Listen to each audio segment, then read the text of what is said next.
How do you deal with that as a coach? I just sit them down and talk to them about it. You know, I tell them that we're not here to belittle you. We're not here to make fun of you. We're here to make you better. You know, as coaches, we're here to make you better. You know, because that loss is also our loss because we're the one instilling all that knowledge into you. But it's up to you also To implement the knowledge that's been given. Yeah, exactly. To implement the knowledge. Yeah. You know, and you know, nobody's perfect. Not everybody's going to have a perfect record. Not everybody's going to have a losing record. But the main thing is how you taking that knowledge and how you transfer it into that ring. You know, because there's some fighters that done well in the ring, still lost. We just went back to the drawing board and worked on some more. Even if they win, I'm gonna still critique you if you win. Yeah, there still are adjustments to be there's made. coaches that don't say nothing after a win. All good. No, I'm gonna still give you the takeaways of what I've seen that you didn't do when you won, because we want to get you better. We don't want you to plateau. If you really want to be at top of your game, you got to be able to take that criticism. You got to take the weaknesses that that I've seen that was in that ring, work on them, get better. You know, so that's a big thing with me. You know, I'm a pretty easygoing coach. Yeah. But you're very laid back. Yeah, but I'm also keep 100% with you as well. Yeah. You know, so because this is a hurt game, a hurt sport. You know? Yeah. And you can get hurt. You can't play boxing. You can't play boxing, no. You know, you can get hurt, and the thing, my job is to make sure that you come out safe and sound, and up here, keep that brain good. You know. Yeah. Yeah. So how long have you been coaching? Shoot. We looking at a decade? Yeah, over decade plus. Decade plus. So with the time that you've put in, now I'm feeling like you're starting to kind of see the results of it. You know, you're rubbing shoulders with Dana White. You know, you kick it with Matt Brown. Like people around the industry, as far as Columbus and nationally, they're starting to know who you are, know your name. Yeah. How is that adjustment kind of, because you went from basketball player that got into fighting, now you're on the big stage with big names. How is that adjustment? Just knowing to stay humble and be blessed. Yeah. You know, because I came a long way from, you know, basketball, taking a break from that a little bit because my mom got cancer. You know, my big thing back then was I wanted to go pro in boxing. Okay. And I was doing good in boxing, was doing good with that until my mom got cancer, then I stopped altogether because to take care of her. To take care of your mom. Yeah. And then I came back older, but I was like, you know, I'm a little older now. It's going to be hard for me to get into, you know, that rhythm, that higher ranking in boxing. Yeah. Because, you know, when you get older, it's like they look at you like, no. Yeah. So I was like, once you coach, you could be a good coach. Yeah, that wealth of knowledge that you've developed over the years, why not impart that into these? Right. So with Rob, and Rob's been a great help, a great mentor, you know, in terms of giving me pointers on what I need to do to be a better coach, how to handle certain attitudes when it comes to a lot of the kids and the adults that are in here trying to compete. Yeah. So I've taken all that in. Also working with Matt Brown, he's showing me a little bit of things, you know, on the mixed martial arts side. So shout out to him too. And then, you know, and also learning off of other coaches that, you know, when I'm at the tournaments and stuff, you know, because I observe everything, you know, and the do's and what not to do's. Right. When it comes to coaching. And I'm still learning. I'm still learning, you know. Like I said, I talked to this past weekend to Coach Milton, Logan Paul's coach, Teofimo Lopez's coach. See what I'm talking about, Reverend Zelda? He just like humbly dropped out like, yeah, I mean, you know, Logan Paul's coach. Yeah. And how did you feel about that? I mean, you're you get exposed to some of the big boys, and you get to see who they deal with and how they operate. Yeah. What did you think about that whole experience?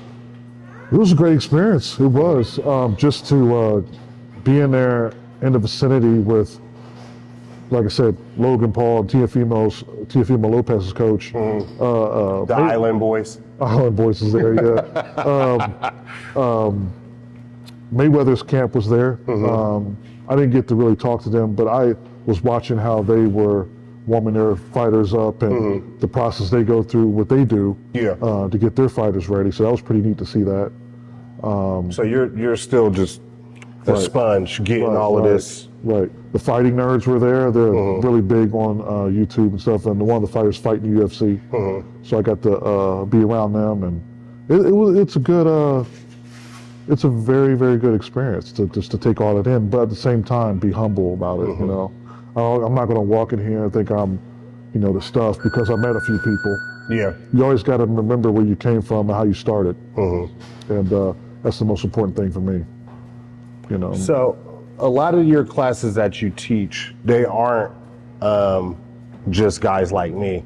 I'm in the master's division. I seeked him out because I wanted to learn some stuff. But you also deal with some cops. You help train them. Yeah, Columbus CPT, Columbus Police Department. I go there sometimes to help them out. So if you get bodied by a cop with a 1-2, it's probably this is the guy that maybe taught him.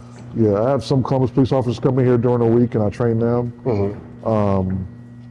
Also have special needs groups that come in here, people with autism, Down syndrome. They come in here and they get their work in as well. I was lucky enough to, one day I was just coming in on early, just to come work out early, and I got to see you working out with some of your special needs class members, and you also have a special needs daughter, correct? And the attention and the care that you give them, I can tell you have a certain empathy, sympathy, love for special needs students. Is that a little bit because of your daughter? Part of it, yeah, part of it. I'm sorry, go ahead. Go ahead. How has something like that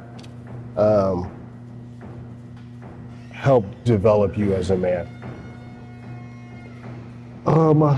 Patience, being more caring, more thoughtful, not being selfish, thinking about myself, because everybody should have a chance. That's my biggest thing. Is we're all in this world to, we have something to give. And my thing for me, something to give is teaching, and just being there for them, Yeah. Because some of these kids, not even special needs, just people that have been in trouble. A lot of these kids, that they think they don't have nobody, or, people are afraid to, it's just being there for them, and making sure that, hey, you can do anything anybody else can do. Yeah. You know what I'm saying? So.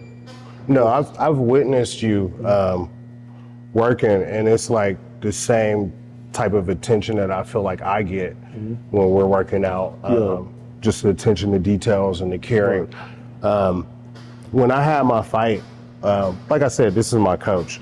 So I had my first fight almost a year to the date last year, and blew my knee out first round, and I looked over and my coach was crying.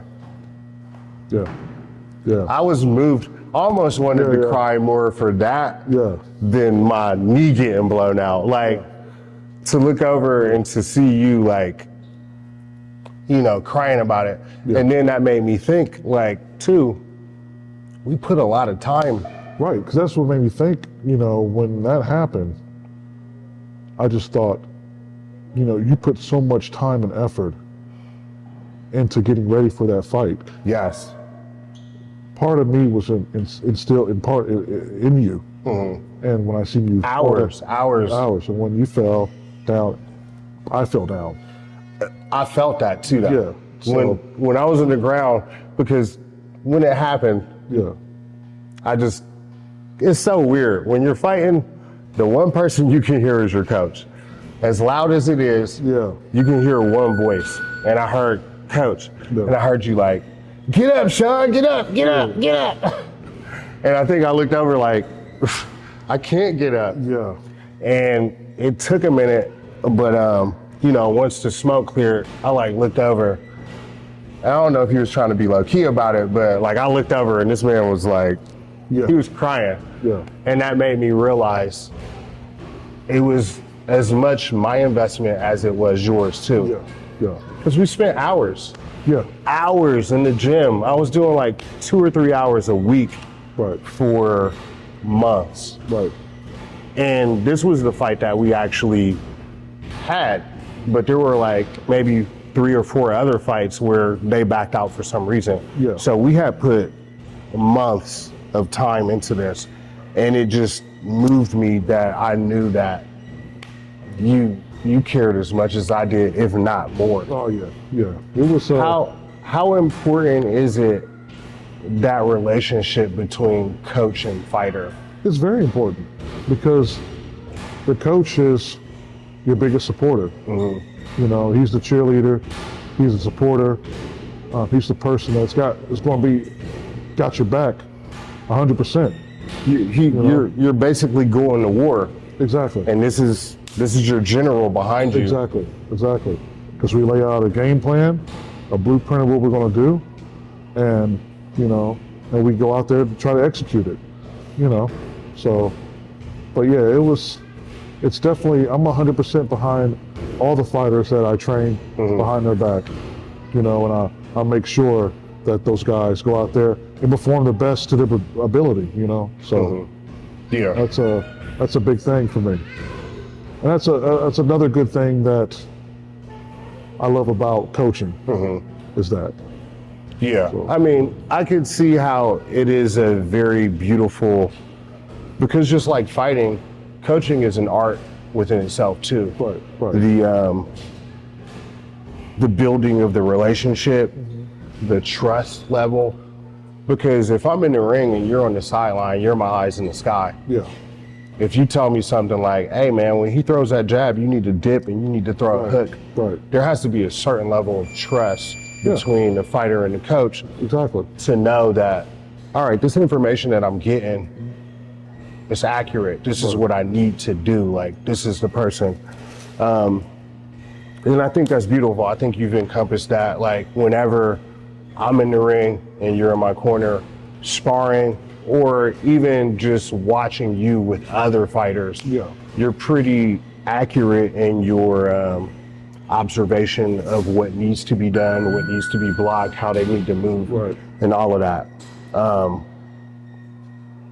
Me being one of your fighters, man, I think it's a beautiful thing, bro. I mean, I'm upset that I didn't meet you when I was in my younger years, when my body was a little bit more Hey, adept. you still in here? You still getting your work in? You still training? I love it. I Nothing love it. wrong with that.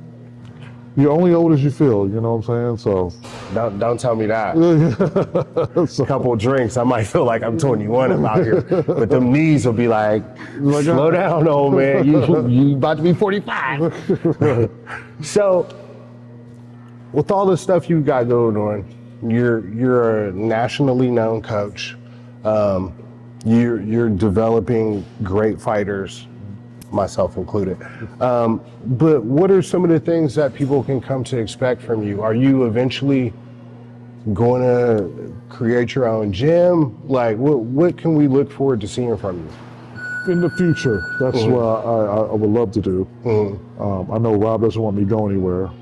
Nobody wants you to go anywhere. Yeah. You're a great coach, But and yeah. you're a great addition to. Yeah. Well, I love Rob to death. I would definitely give the shirt off my back there, do anything he wants because he's done Yeah. a lot for me. Yes. And Same for me too. Rob lets me shoot in here. yeah. So Yeah, yeah. Rob is, out of all the people I've met, and I'm not taking away from any of my friends that I know, but Rob is the one person I have to say that's kept it 1,000% with me day one. Do you think that's important as Rob did that for you? Will you do that for someone else? Yes, very important.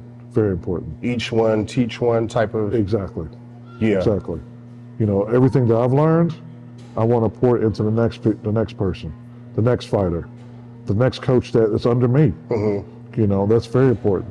Always keep it 100% with all your friends, all your people, all your associates, because you never know, they're going to, you know, have to cross that bridge where they're going to have to talk to you about something, and you want the other person to be like, hey, that coach is, Yeah, he's solid. he's solid. He ain't gonna steer you sideways. Right. And I've seen some snakes in this game, and it's crazy, man. Like it's How have you steered yourself away from that? Because I view you as one of the positives, like Rob, one of the positives. just sitting back and watching, observing other coaches, watching other coaches, watching how they react with their fighters. I've seen some coaches treat their fighters like crap, and I told myself that I would never ever do that.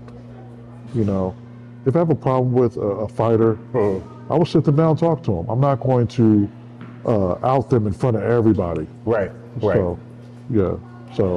So, all right, leading us out of this,